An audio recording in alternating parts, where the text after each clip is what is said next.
The steak still bled on my plate when she said it. Apologize or leave. No yelling. No begging. Just a sentence, cold and final, like a gavel dropping in my own kitchen. The same kitchen I retiled by hand after Blake drove a chair leg through the floor last Christmas. The same table I built from old walnut the year Dylan wept at graduation because his dad missed it, again. I sat there, fork midair, looking around. Dylan poked at his potatoes like nothing had happened. Blake snorted, chewing. Come on, Greg. Not the rent thing again. You sound like an eviction notice, I said. I wasn't joking.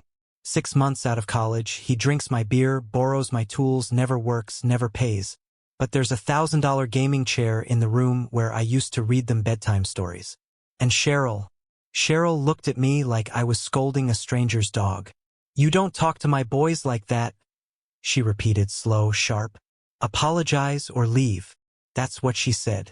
Me, 60 years old. 2 wars behind me. Skipped my nephew's birth to repair a radar station in a typhoon. I raised these 2 like my own when their father sent postcards twice a year and missed every birthday. I taught Blake how to drive. Sat by Dylan's side through the flu that left us all terrified. Paid for braces, college apps, fender benders. Wrote check after check in silence. Fixed things before anyone noticed they were broken. And now I was excess. A squatter in my own life. I looked at Cheryl. Tight lips, glassy eyes, but cold. And for the first time in 22 years, I saw it. She had an exit plan. I just hadn't read the terms. So I stood. Set the fork down. Meat untouched, juice blooming across the plate like a slow-motion wound, and walked to the sliding door. Her brow twitched, waiting for a word, for a fight, for some grand gesture. But there was nothing. No words. No argument. No slamming door. Just the slow, steady click of my boots on the tile. The soft hiss of the screen door, and the louder sound of silence behind me. No footsteps. No voices. Just absence. Outside, the wind smelled like burnt leaves and rain that hadn't quite arrived. I walked to the truck, climbed in, and turned the key. Quieter than I expected. Like the world had already shut the door behind me. I didn't bring a bag. Didn't grab a change of clothes. Because this wasn't leaving. This was just going. The driver's seat creaked beneath me, groaning like it remembered more than it should. Same truck I used to haul Blake's first bike. He cried because the spokes were the wrong color. Same truck that carried Cheryl's mom to dialysis after her stroke. Same truck I drove to every damn hardware store within 50 miles looking for the exact tile Cheryl wanted for the upstairs bath. Because Cream and Ivory, apparently, live in different worlds. I parked by the lake. The one with the crooked dock and the busted bench we always meant to fix. The lake where I taught the boys to bait hooks, even when they gagged at the worms. Blake caught his first bluegill there. Dylan cried when we tossed his back. I stayed up late sanding rods, watching YouTube tutorials on casting just to keep their interest when iPads started winning. Now the lake sat still, watching, waiting, but I had nothing to give it. I leaned the seat back, crossed my arms, stared at the roof of the cab. Receipts fluttered from the visor. Tiny ghosts. One from that gas station near Wichita, where Blake threw up chili dogs all over the back seat. Another from a roadside diner Cheryl hated. The eggs were awful, she claimed, but she cleaned her plate anyway. I had enough cash for a hotel, but that would have felt like checking into my own exile. And this wasn't exile. This was clarity. I let the engine hum beneath me, not sure why. Maybe to pretend I still had direction. Maybe because cutting the noise felt like giving up. I didn't sleep much. Every time I shut my eyes, I saw them. Cheryl, folding her napkin like she was cleaning up after a murder. Blake, grinning like he'd won something. Dylan, eyes low, loyalty tangled with cowardice. My chest ached. Tight, like someone had pulled a strap across it and forgot to loosen it. But I wasn't angry. And that was the hardest part. Anger would have made sense. Would have burned, at least. But all I felt was the hollow weight of being erased. Like my name had been quietly deleted from their story. And only now had I noticed the empty space. At 5:42 a.m., a squirrel landed on the hood. I nearly jumped out of my skin. I laughed. First real one since the night before. Came out short, dry, sharp around the edges. The squirrel stared for a beat, then vanished. I watched it go, then shifted the truck into gear. No glance back. No mirror check. No phone. North just felt like the only direction that didn't point to regret. And mile by mile, the truth settled in. I didn't leave because I lost. I left because it finally clicked. I'd been the only one who ever stayed. Even that night, when I walked out, Cheryl didn't look up from her phone. She thought it was one of my cool-down laps. Like I was some restless retriever who needed a few trees to sniff before coming back inside. She dabbed her mouth with a napkin, calm as you please, and said, "He'll be back once he realizes he overreacted." Like I'd stepped out to take out the trash and forgot my way home. Blake laughed. "He'll crawl back by Friday. He always does." Dylan stayed quiet, just topped off his glass, eyes fixed on the fridge. Like the whole thing was a rerun, and he already knew how it ended. The gall of it. That's the price of being dependable. People start confusing it with obedience. Monday came. My side of the bed stayed untouched. Cheryl made it up tight, perfect corners, like she was wiping the slate clean. Tuesday, she called the shop. Linda, my part-time bookkeeper, picked up. "Nope, haven't seen him. Is everything okay?" "Of course," Cheryl said. "Smooth. Easy. Just forgot where he said he'd be today." She didn't mention dinner.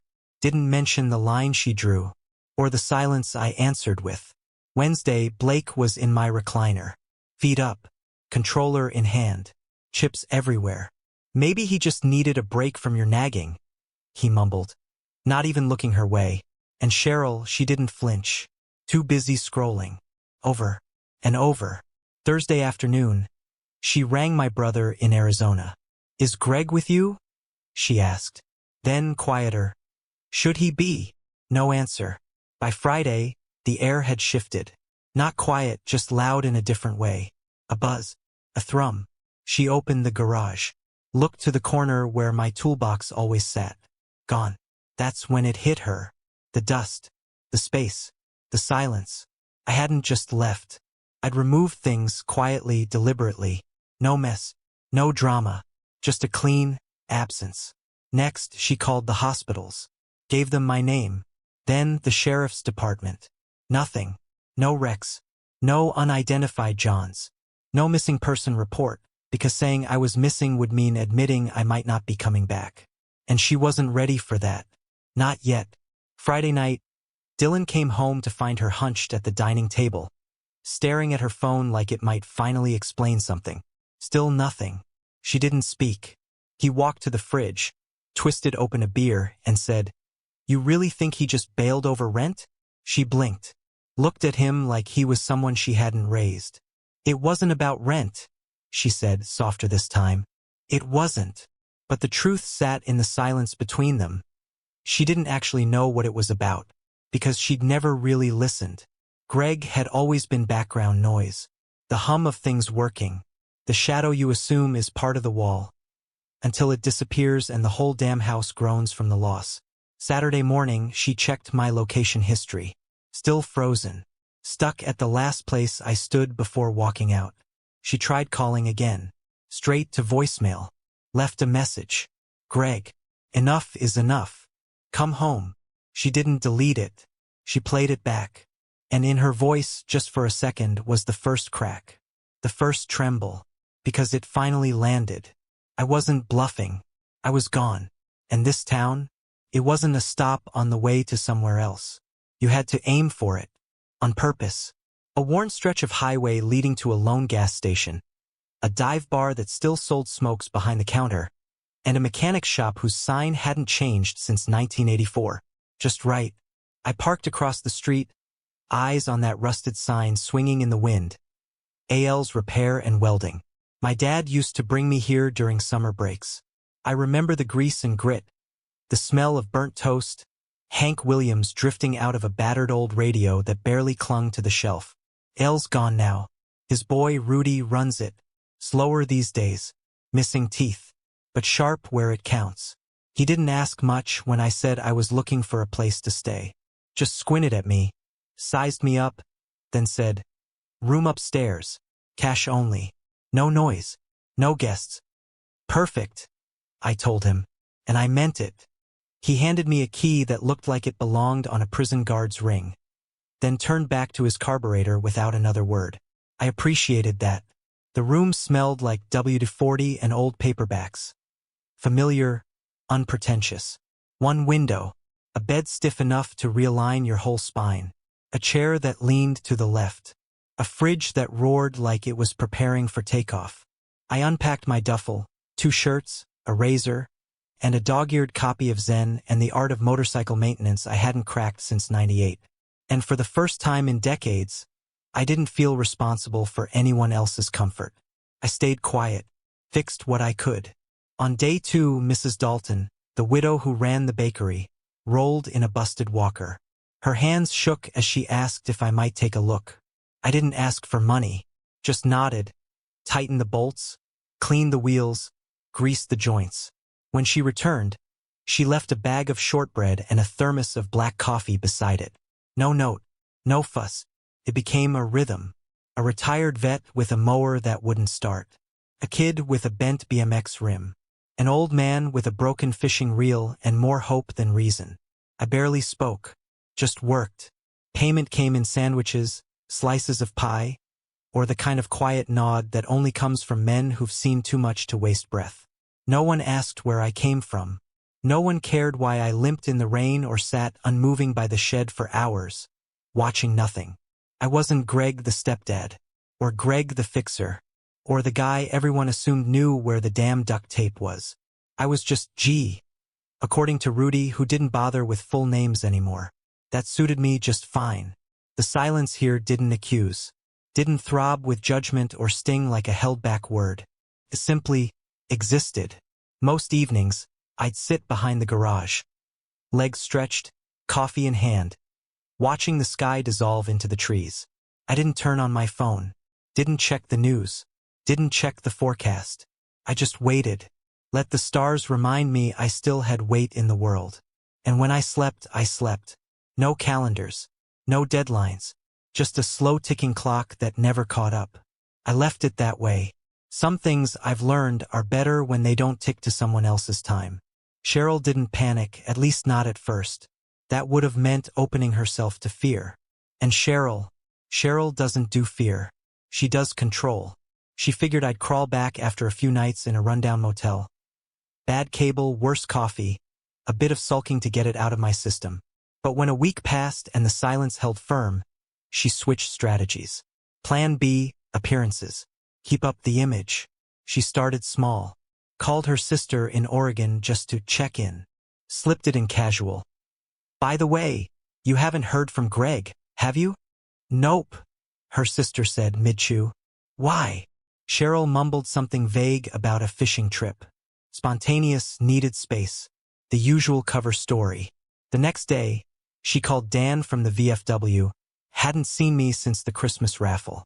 Same with Bob and Marla, the neighbors I once dragged out of an icebox at 2 a.m. when their furnace failed and Blake was still in diapers.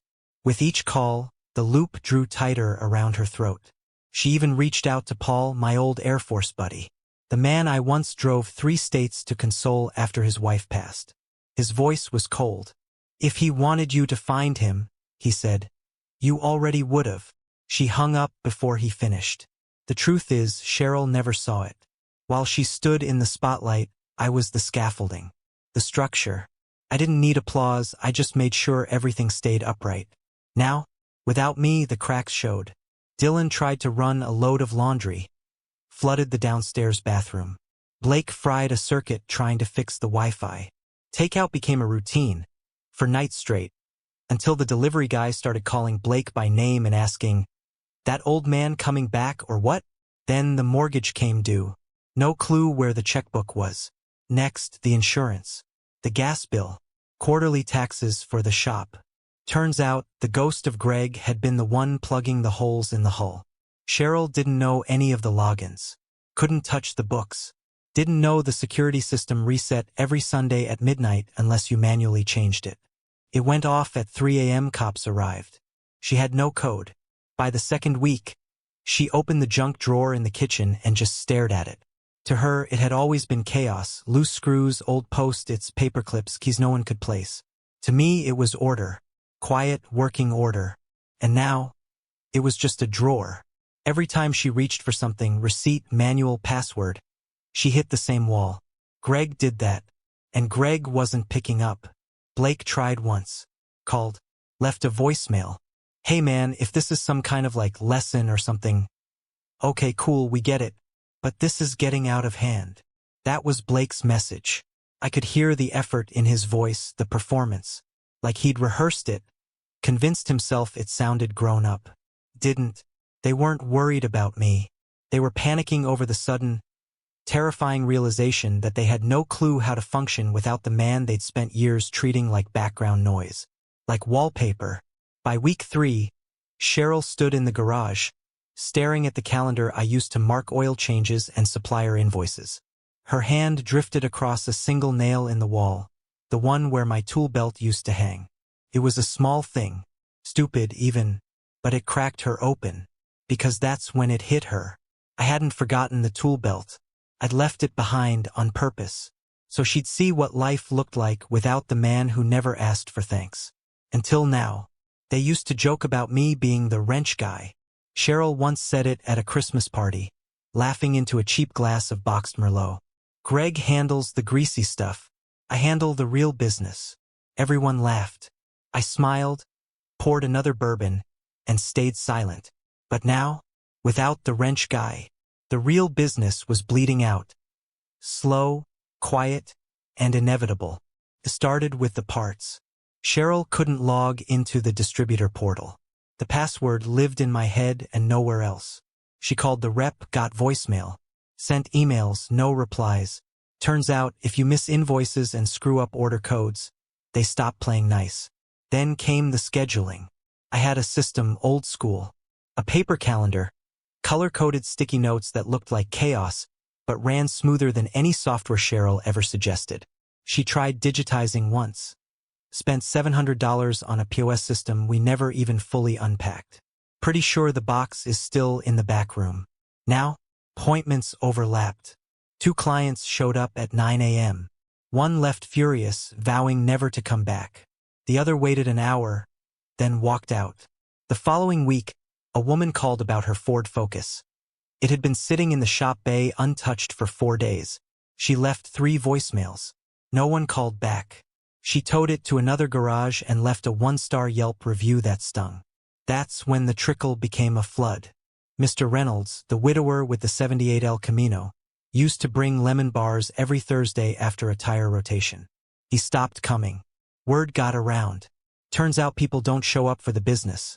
They show up for the person who remembers their name, their dog's name, and the weird squeak their mufflers had since 2016. And me? I was gone. The books? A wreck.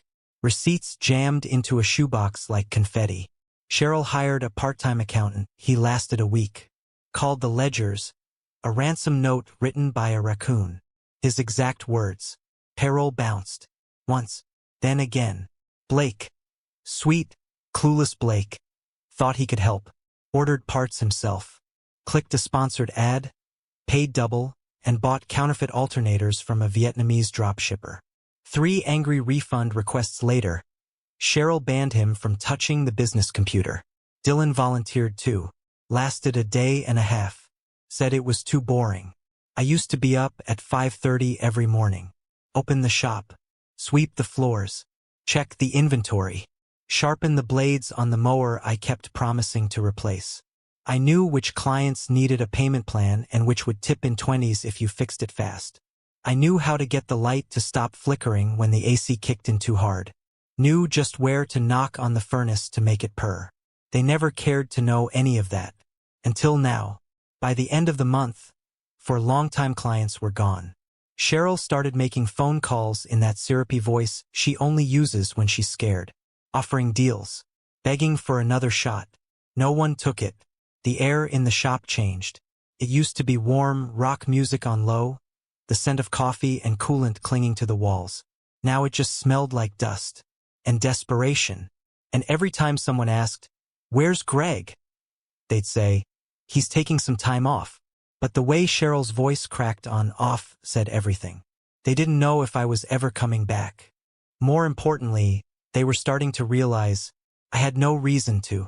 Came on a Tuesday. Rain tapping the windows like an old friend too guilty to knock. Rudy dropped it on the workbench beside a busted toaster someone left the day before.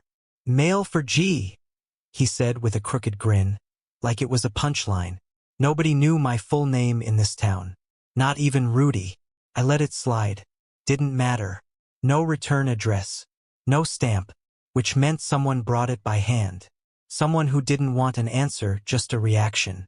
The envelope was pale pink. Cheap stationery. Wrinkled at the edges like it had lived in a purse too long. I stared at the envelope. Pink. Wrinkled. Pathetic. Thought about chucking it straight into the trash. But curiosity, it's a hell of a drug. So I opened it. For words. Scribbled in Cheryl's rushed, unmistakable hand. "Come home. You win." No apology. No reckoning. No trace of ownership.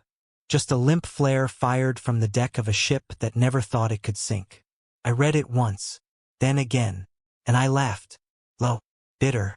The kind of laugh that scrapes your ribs raw and leaves the taste of iron in your throat. Rudy poked his head in from the garage. Curious. I shook him off with a wave. He nodded and disappeared. No questions. I walked behind the shop, to the old rusted burn barrel I'd dragged out of the weeds when I first got here. Dropped the envelope in. Struck a match. Watched the flames take it. Watched it curl, blacken, fold into itself like even the paper was ashamed of the message it carried. 3 weeks.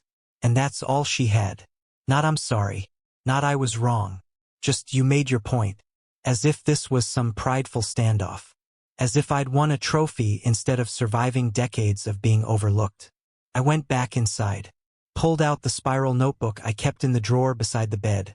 The one with oil stains on the corners, spine half broken. Flipped to a blank page. Wrote in block letters, "This isn't about a point. It's about how I was never in the picture." Underlined background. Twice. Closed the book. There was a time I would have clung to that letter like a lifeline. Would have shown up with flowers. Apologized for making her uncomfortable. Called the boys. Pretended we were just misunderstood. That we could fix this with a good meal and enough time. But that man, Greg the peacemaker, Greg the glue, he stayed behind in that kitchen. He laid down the fork and walked out the sliding glass door. What Cheryl doesn't understand is the silence. It's not the punishment. It's the freedom I'd been starving for. Started small. With the lawnmower. Blake ran over a half-buried rope toy the neighbor's dog left behind. Something snapped. The engine wheezed, coughed, died. He popped the hood. Stared down like the parts might fix themselves out of fear. Then called Dylan. Dylan pulled up YouTube. Watched a guy named Mowerdan 1993 explain carburetors for 17 long, confused minutes. They tried. Followed the video. Ended up slick with oil and grass pulp. Bolts scattered across the driveway like dice at a losing table. Cheryl watched from the porch, arms crossed like punctuation. "You're getting grease on your shirt," she snapped. Blake snapped back. Maybe if Greg hadn't vanished, the mower wouldn't be our problem. The silence after that hit harder than the engine failure. Later that week, the upstairs toilet backed up. Overflowed into the hallway. Dylan grabbed a plunger and attacked it like he was fending off an intruder. Only made it worse. Water crept into the linen closet. Cheryl screamed. They called a plumber. 3 days out. In the meantime, they used the gas station down the street. Blake swore it smelled like spoiled ham and wet carpet. Cheryl flat out refused. Dylan nearly got into a fistfight with the attendant after asking for the bathroom key one too many times. Then the water heater died. Pilot light out. Cheryl stood in the basement, wrapped in her robe, gripping a lighter with trembling hands. She'd watched Greg do it 100 times. Just never paid attention. After 10 minutes, she gave up. Took a cold shower. Cried into a towel. That night, she wandered into the kitchen. Opened a drawer. Pulled out a screwdriver, not to fix anything. Just to feel like she might know what to do with it. The next morning, she knocked over the recycling bin. Bottles clattered. As she bent to clean them up, she noticed the thermostat blinking red. The HVAC was failing. She stared at the screen, heart racing, paralyzed. Because in that moment, she realized something sharp and unforgiving. Greg never let it get this far. She used to tease him, called him obsessive for checking pilot lights, flushing toilets at strange hours, tightening screws no one else saw were loose. She thought he did it because he was bored. No, he did it because that's what a foundation does. It holds everything steady, quietly, invisibly, without thanks. Until one day the house groans under its own weight, and you realize the foundation's gone. The mail started stacking up. Bills from the garage, late notices, account lockouts, all of it hidden behind Greg's passwords. Greg's systems. Greg's way of making life smooth without ever announcing he was doing it. Because no one ever asked. And now they weren't just locked out of the finances. They were locked out of the rhythm, the peace, the quiet certainty that things just worked. Every squeaky hinge, every flickering bulb, every minor miracle they never noticed until it stopped. Every slow drain, every flickering light, every little thing they used to shrug off, now screamed the same truth. Greg was the reason that house ever felt like home. Not flashy, not loud, just essential. And now, he was gone. And everything, every bolt, every breath, every beat, was coming undone. One screw at a time, one silence, one how did he do that again dragging across the days like a loose hinge. 28 days, 672 hours of intentional quiet. I hadn't powered the phone on once. Left it in the glove box, battery flat, screen cold, like a body waiting for autopsy. I told myself I'd never turn it back on. Didn't need the excuses, the guilt, the noise. But that morning, something shifted. Maybe it was the kid from the welding class. The one who handed me a crayon drawing of me fixing his bike. A big red heart scribbled over my face. Maybe it was the scent of maple smoke curling off Rudy's griddle, warm and real. Or maybe I just wanted to see if they were still pretending I didn't matter. I held the phone like it might bite, plugged it in, sat cross-legged on the shop floor while it blinked itself awake, slow and stuttering under the weight of abandonment. Then life.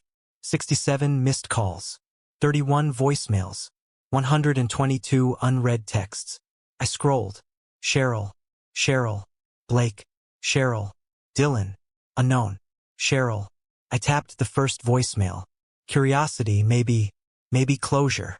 Blake's voice, frustrated, clipped. Seriously? You've made your point, dude. This is getting pathetic. Grow up and come back. We need you at the garage. Click. Second one, Cheryl. Tired. Cold. You're being dramatic. This isn't what adults do. You're hurting the boys. Click. Third. Dylan. Quiet. Hesitant. I know I haven't said much, but, we didn't mean to. You just kinda left. Man. I guess. Just call Mom. Click. Fourth. Cheryl again. But this time, the edge was gone. Her voice cracked, soft with something like truth. Greg, I was wrong. Please, come back. I miss you. The boys miss you. The house doesn't feel right. Her voice cracked on miss, like it cost her something just to let it out. I didn't delete it. I saved it. Not because I needed it. Because she did. The texts were chaos, swinging between passive aggression and raw desperation. One day, hope you're okay. The next, grow up. Then, we don't even know where the septic switch is. Then, please just tell me you're safe. Then, I can't sleep. Then please, I'll do anything. I set the phone down on the workbench and let it buzz. Another call. Another message. I didn't answer. Because here's the thing they never got. This wasn't about silence anymore. It was about space. It was about finally finding a place where I didn't have to raise my voice just to be seen. So no, I didn't reply. I let them sit in the same silence they once used like a weapon. The same silence that now roared in their ears. And me? I was still. I didn't tell anyone I was coming back. No warning. No apology. No note on the windshield. Just drove. The highway felt narrower, like I'd grown, and the world hadn't kept up. I didn't bring bags. Just a gas station coffee and the kind of quiet that comes when you stop owing people explanations. Pulled into the driveway like a ghost returning to his own crime scene. Same cracked concrete. Same wind chime, still missing the middle note. But the house looked different now. Smaller. Worn out. Like it knew it had been caught pretending. I let myself in. The door squeaked, same as always. No one had oiled it. Not since me. Inside, the air wasn't warm. It wasn't cold either. Just hollow. A vacuum of familiarity without comfort. Blake was slouched on the couch in a hoodie, cereal in one hand, game controller in the other. He looked up and froze, eyes wide, mouth ajar, like he was watching a deer stroll into the living room carrying a crowbar. Greg. I didn't answer, didn't blink, just gave him one quiet nod and kept walking. Past the kitchen, past the tile I laid myself, still chipped from that Christmas chair stunt, still broken, still mine, past the hall closet, the one where I kept the storm gear they probably never even knew existed, down the basement steps, slow and steady, like I was descending into the ribs of a life I'd already laid to rest. The workshop light flickered as I flipped it on. The air hit me, dust, damp, disuse.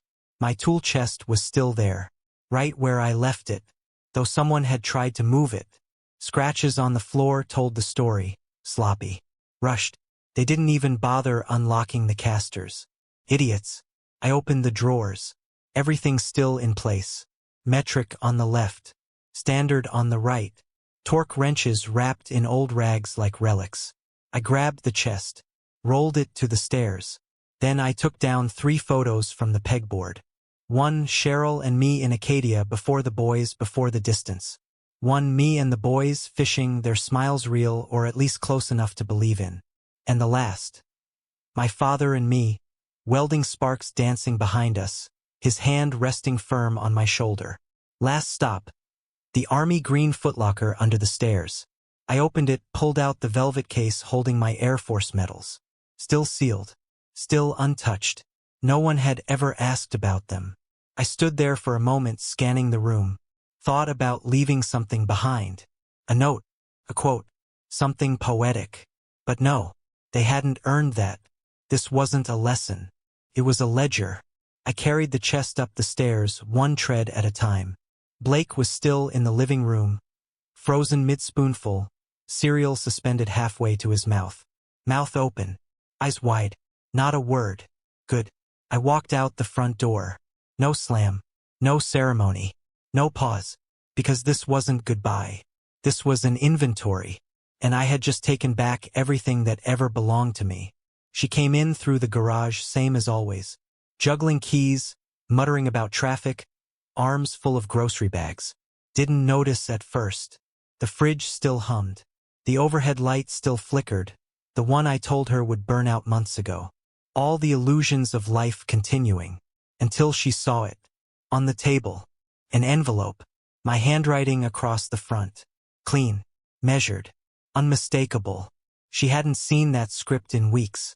The bags slipped from her hands. One hit the floor and split. Apples scattering like marbles. A jar of pasta sauce burst against the baseboard. Red spreading thick and slow across the tile like blood in a bad dream.